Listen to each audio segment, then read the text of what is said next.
कुछ भी ऐसा मुश्किल नहीं भाई, कम से कम 60 तो आ जाए, एग्जाम्शंस तो आ जाए ना, कम से कम आपको 2-3 नंबर का तो लॉस होना होना है अगर। तो मेरे को जो सबसे मुश्किल लगा है वो सिर्फ एक ही टॉपिक था, वो था वो केस सिनेरियो ने मेरा कम से कम 20 से 25 मिनट ले गया था। तो अगर मैं जेन्युइनली बताऊं, ऑनेस्टली बताऊं तो भाई पेपर का इनकम टैक्स का थोड़ा सा मेरे को मुश्किल लगा। क्योंकि good morning everyone, I hope you all are doing great. So today's video is gonna be about taxation paper review.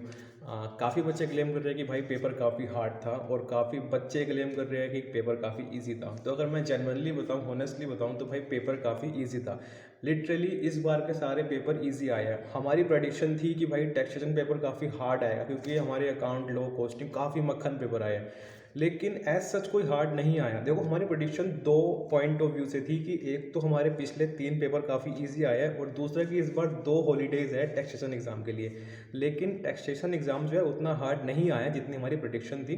तो जो बच्चे बोल रहे कि पेपर ईजी था और जो बोल रहे कि हार्ड था, तो भाई ये डायरेक्टली डिपेंड करता है उन दोनों की प्रिपरेशन के ऊपर। पेपर इनको अलग मिला, इनको अलग मिला, ऐसा कुछ था नहीं, पेपर सबके लिए सेम था। तो टोटली डिपेंड करता है कि प्रिपरेशन जिसकी जितनी थी उसको उतना ही पेपर हार्ड लगेगा, उतना ही पेपर उसको ईजी लगेगा।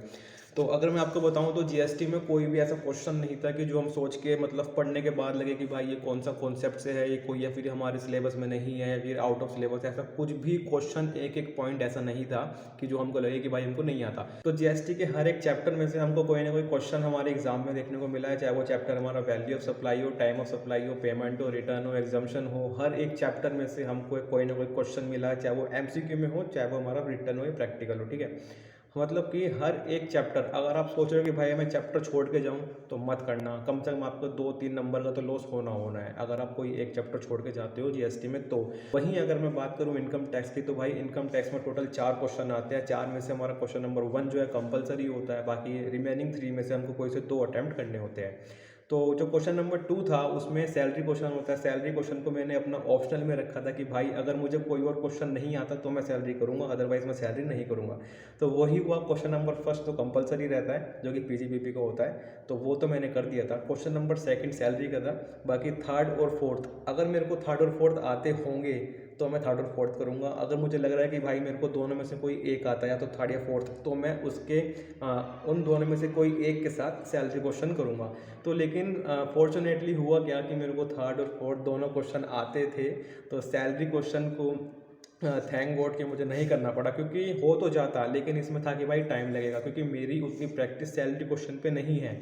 तो सैलरी क्वेश्चन मैंने अटैम्प्ट नहीं किया, जो कि मेरे लिए काफ़ी अच्छा हुआ। और बाकी जो थर्ड एंड फोर्थ क्वेश्चन थे वो मैंने अटैम्प्ट किए। काफ़ी इजी क्वेश्चन थे भाई, कुछ भी ऐसा मुश्किल नहीं था, कोई भी कॉन्सेप्ट मुश्किल नहीं था।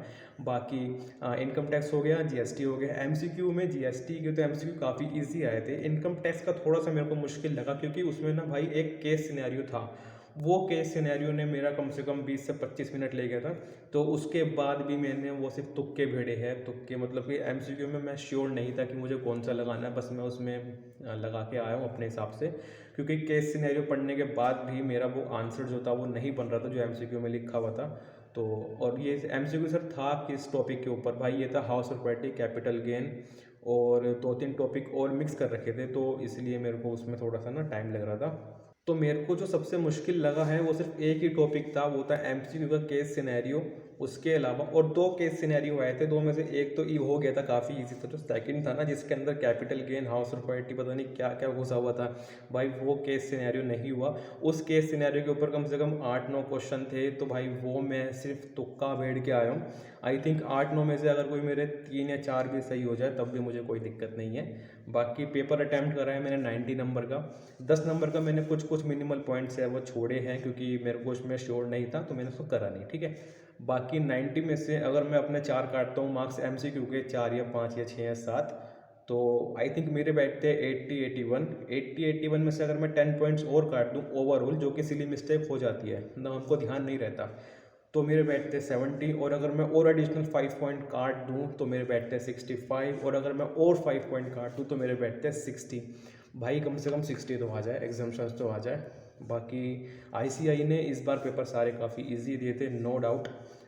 जो बच्चे पढ़े हैं ना उनके लिए पक्का इजी रहा होगा, जो बच्चे नहीं पढ़े उनके लिए भाई फाउंडेशन भी टफ है, तो कुछ नहीं कह सकते।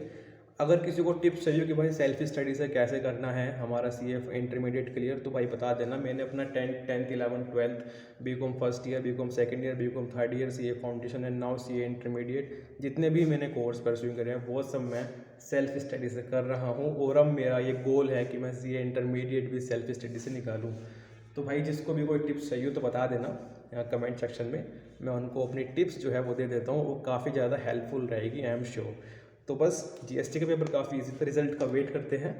और अभी मैं काफ़ी सारी वीडियो आप सबके लिए लेके आऊँगा जो कहीं ना कहीं सबके लिए रिलीवेंट होगी। Till then bye bye, take care. Subscribe कर लेना भाई, मैंने अभी तक नहीं बोला है लेकिन अभी कर लेना, क्योंकि बहुत सारा कॉन्सेप्ट आने वाला है यूट्यूब चैनल पे। Till then bye bye, take care.